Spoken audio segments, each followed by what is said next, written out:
వాళ్ళను పైకి తీసుకొచ్చిన 25 కోట్ల మందిని బిలో పావర్టీ నుంచి తీసుకొచ్చిన అని చెప్పడం అనేది ఇది నవ్వాలనా ఏడవాలనా అని నాకు అర్థమైతే లేదు.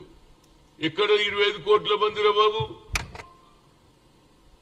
ఏదైతే వారణాసిలో నువ్వు పోటీ చేసినటువంటి ప్రాంతంలో ఏదైతే ప్రధానమంత్రి గారు ఒక మహిళ ఏది ఇండ్లు ఇచ్చిండ్రు అనే దాంట్లో ఒక అడ్వర్టైజ్మెంట్ కూడా వచ్చింది. ఆ అమ్మాయికి రాలే, ఇల్లు రాలేదు, ఏం రాలేదు, కిరాయికుంటున్నది. ఇలాంటి మాటలు ఎవరికి లాభం చేస్తున్నావు? నివేదికలో కూడా ఉన్నది. 5 మంది కొత్త కోటీశ్వర్లు తయారైన ఒక్కొక్కరికి $1,00,000 $2,00,000 లక్షల కోట్ల డాలర్లు పెరిగినాయని చెప్తున్నారు.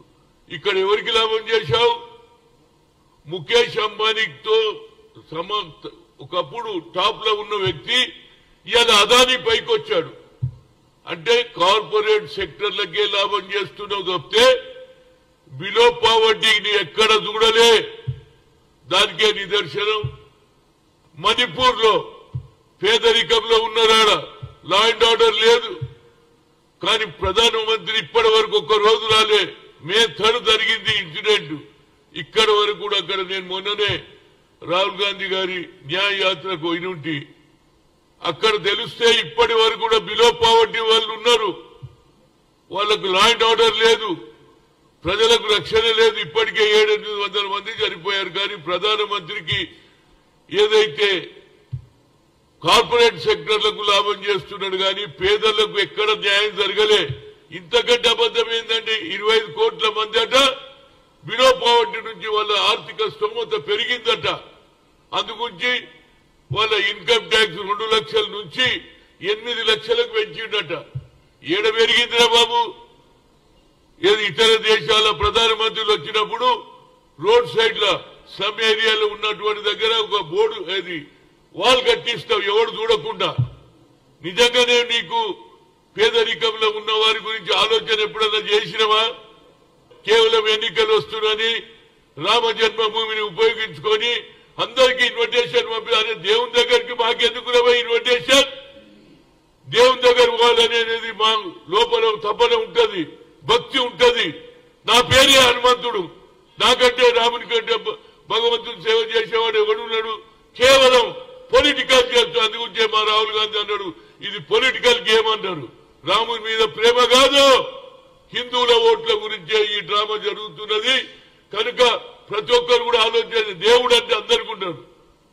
యేసుక్రీస్తు పూజ ఉన్నారు, ముస్లింలు అల్లాకు చేస్తారు, అదేవిధంగా రాముడు శివుడు మనం పూజ చేస్తాం.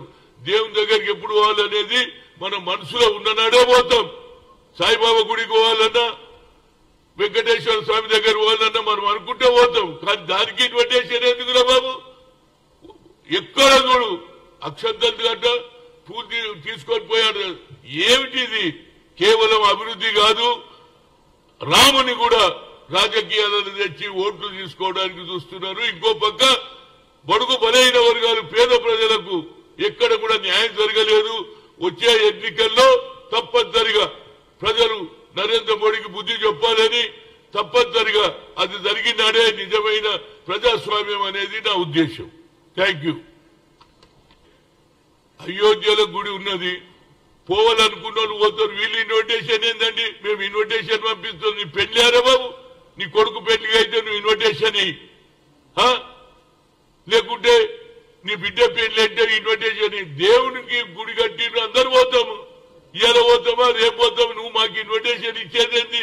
దాన్ని కూడా పొలిటికల్. అందుగుంచే రాహుల్ గాంధీ అన్నాడు ఇది పొలిటికల్ గేమ్.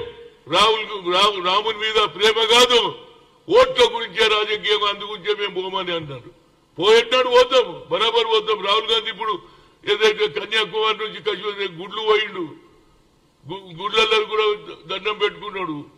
సిక్కు గుడికి పోయిండు, ఏసుకీతికి పోయిండు, మస్జిద్ గురుద్వారాకు పోయిండు. కనుక ఇది కేవలం political game. In the name of development ఏం చేయలేదు. కాబట్టి ధర్మం మీద, రాముని భక్తి మీద ప్రజలను మోసం చేస్తున్ననేది నా ఉద్దేశం.